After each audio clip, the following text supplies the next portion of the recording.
I was crouched behind a stack of books in the library where I worked when I received the news. I knew the results would be released that afternoon, so instead of placing books back on the shelf, as I should have been doing for my part-time job, I was rapidly clicking refresh on the screen of my iPod Touch, the only device I owned at the time that could connect to Wi-Fi, until an orange tiger flashed across the screen. Dear Matt, congratulations. I am delighted to offer you admission to Princeton University's class of 2017. I didn't stop to read the rest of the email. I immediately called my parents, breathlessly leaving a voicemail for my dad to let him know that I had been accepted into my dream school, an Ivy League no less. Even though I still had about 6 months left of my high school career, I knew that I could rest easy because my hard work had paid off. I committed to attending Princeton University, ranked #1 out of 439 national universities for the past 13 consecutive years by US News and World Report. My family didn't have enough money to afford one college education, let alone 3 for both of my brothers and me. I was also painfully aware that the acceptance rate was low, a fact my guidance counselor reminded me of when he suggested I not apply for Princeton. None of our students have been accepted there for a long time, he said. You're better off applying for state schools. I was crushed when he said this to me. Wasn't his job to encourage, not discourage? Of course, I had been busy preparing applications to several state schools where I felt confident I'd be admitted. Princeton, though, had been my dream school for over a decade, and I knew my 99.9% GPA placed me at the top of my graduating class. It's a good thing, then, that I chose not to listen to my guidance counselor and listened to my parents instead, who gave me the encouragement I needed to apply. I had a strong record of extracurricular activities, community service, and student leadership. Why not give it a shot? For entry into the class of 2017, a near record 26,498 students submitted applications. Somehow, the admissions office had chosen me as one of only 1,963 students to receive an offer. At the time, the 7.4% acceptance rate was the most selective in university history. When I arrived on campus, I jumped in, bright-eyed and bushy-tailed like Judy Hobson's Zootopia, ready to try everything. I was particularly excited to continue exploring my passion for the performing arts while making friends with the other students who had defied the odds to receive an offer letter. While I started out strong with participation in outdoor action, Princeton's outdoor multi-day experience and leadership program, my transition to the university life took a turn when I auditioned for an a cappella group. The audition pool was really good this year, and unfortunately, we will not be able to offer you a callback. The rejection stung, but it didn't stop me from auditioning for Princeton Triangle Club, one of the oldest collegiate theater groups in the US. This time, I did receive a callback, but then later, another email like the one I'd received before. Unfortunately, we will not be able to offer you a spot in the performance this year. Something felt off. Since the age of 6, I've been performing in primary and high school productions, even taking on leading roles in musicals like 13 and Oliver by local community theater. I'd sung with my high school's choir and traveled with them to perform in Disney World in Florida one spring. With experience as a peer leader at my high school, I decided to apply to become a Princeton University tour guide, dutifully registering my interest, attending an information session, and meeting with current upperclassmen who were already representing the university to prospective families visiting from around the world. As part of the final steps of my tour, I needed to familiarize myself with the Guide for Guides, an encyclopedia of all things Princeton, from its rich history and traditions to its myths and current-day stories and statistics. I had a paper due on the day of my confirmation tour, so instead of familiarizing myself with the 100-page PDF, I stuck to what I knew best, building a personal relationship with the one family who had braved the stormy weather for a tour that Friday afternoon. A few days later, I received yet another rejection. The reason? My tour had been too personal. I hadn't followed the script. To make things worse, I wasn't particularly excited about most of the classes I was taking. I applied undecided, quite confident I'd major in a field of humanities, though not sure which one. As much as I tried, the dates I needed to memorize for Introduction to the Roman Empire, 31 BC to 337 AD, just weren't sticking. I enjoyed the units on syntax and semantics in my Introduction to Linguistics course, but I didn't feel confident sharing my ideas in our lectures' breakout sessions. I was afraid I'd say something wrong, unprepared for the academic rigor and each professor's different expectations. Whenever I had trouble in high school, I knew that I could count on my friends for help, some of whom I'd known since kindergarten. At Princeton, though, I lived in a single dorm room and only had one real friend. When I compared myself with some of my peers, one of whom had taken a gap year to build orphanages in Ghana, another who had already climbed the 7 highest mountains on each continent, I felt inferior. This feeling of being an imposter surrounded by high-achieving students and Nobel Prize-winning professors spiraled into the anxiety and depression for which I'd first been treated during my second year of high school. I started seeing a therapist who reassured me that other first-year students were experiencing similar issues. Really? I remember asking, I don't see anyone else struggling as much as I am. Most days, I couldn't sleep, paralyzed by the thought of walking into a lecture hall, panic attacks keeping me from leaving my dorm room. Within a few weeks, I convinced myself that the admissions office had made a mistake. This Ivy League university was out of my league. I didn't belong at Princeton. For a while, I contemplated withdrawing from the university.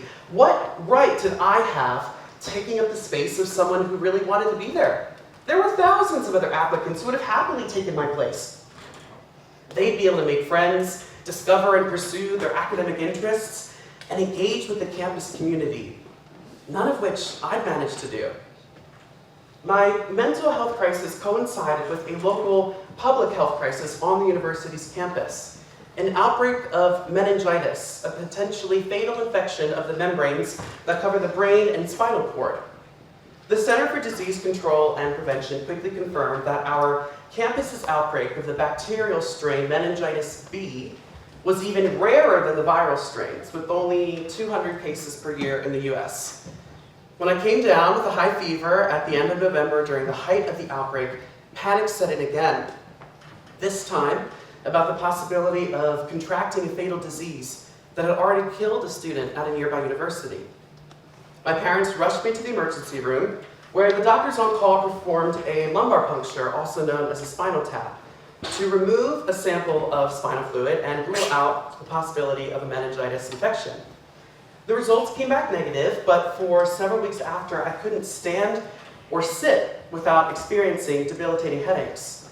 Accompanied by dizziness, nausea, and vomiting, these headaches were caused by spinal fluid leaking into tissue at the nearby puncture site. I remember lying down on my dorm bed, sending emails to professors requesting extensions on my assignments.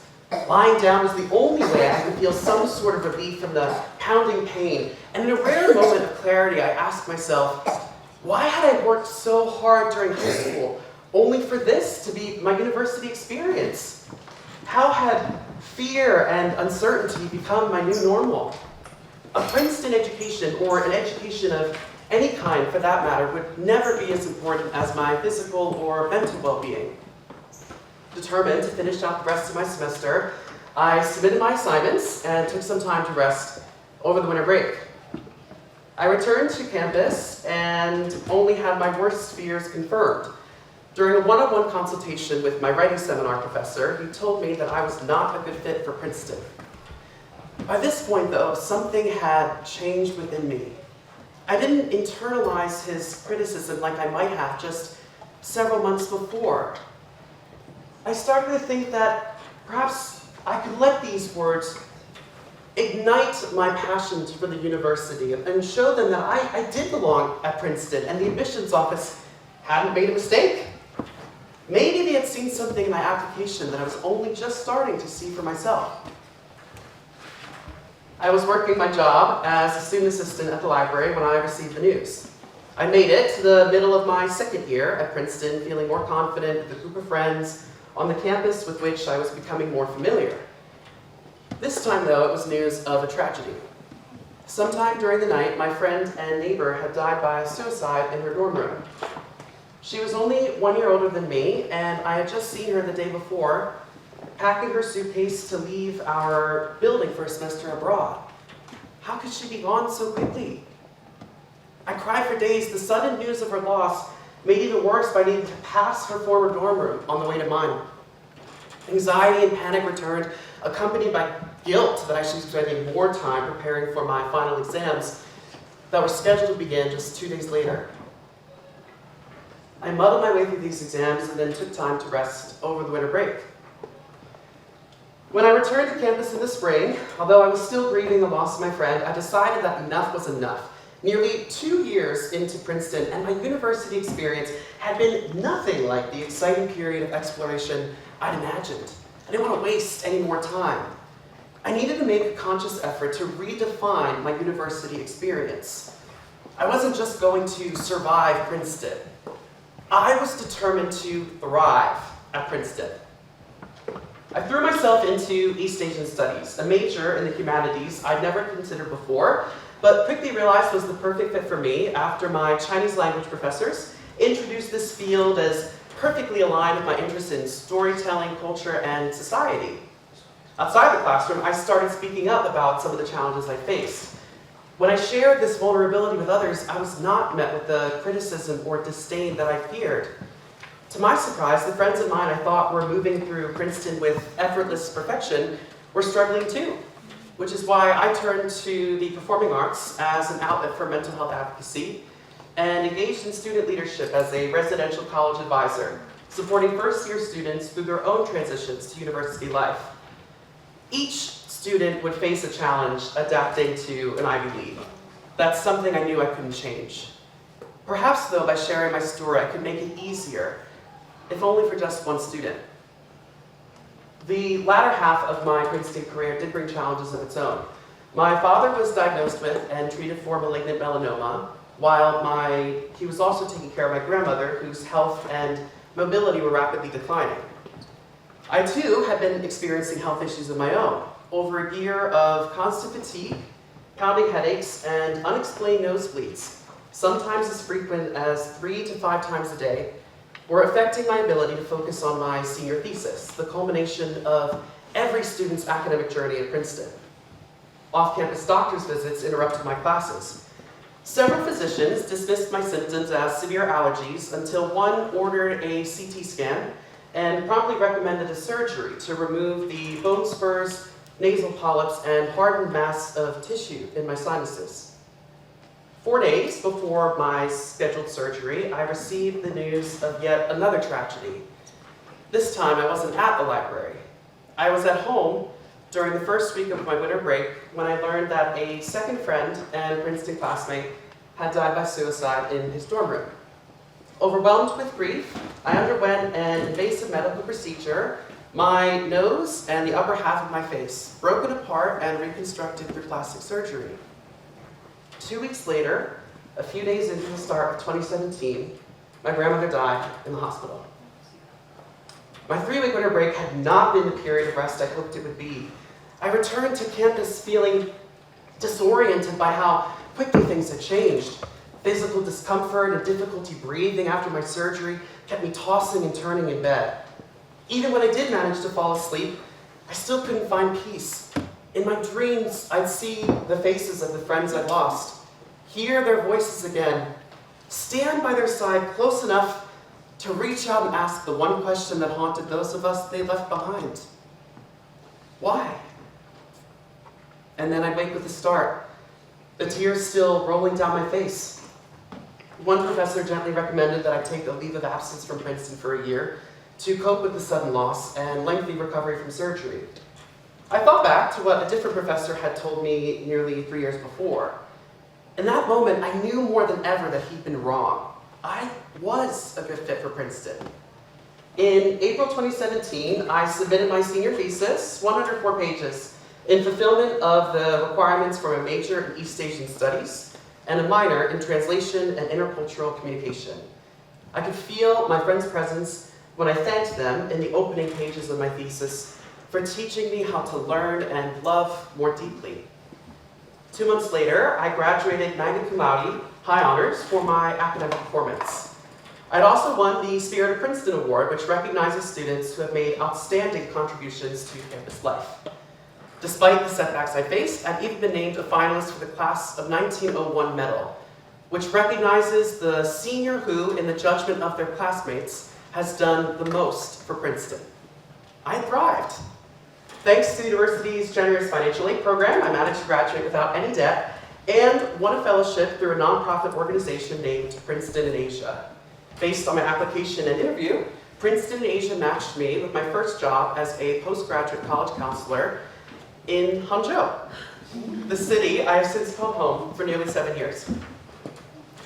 For 5 of those years, I have volunteered as an Alumni Schools Committee ambassador, interviewing prospective applicants to Princeton from Zhejiang province in Shanghai.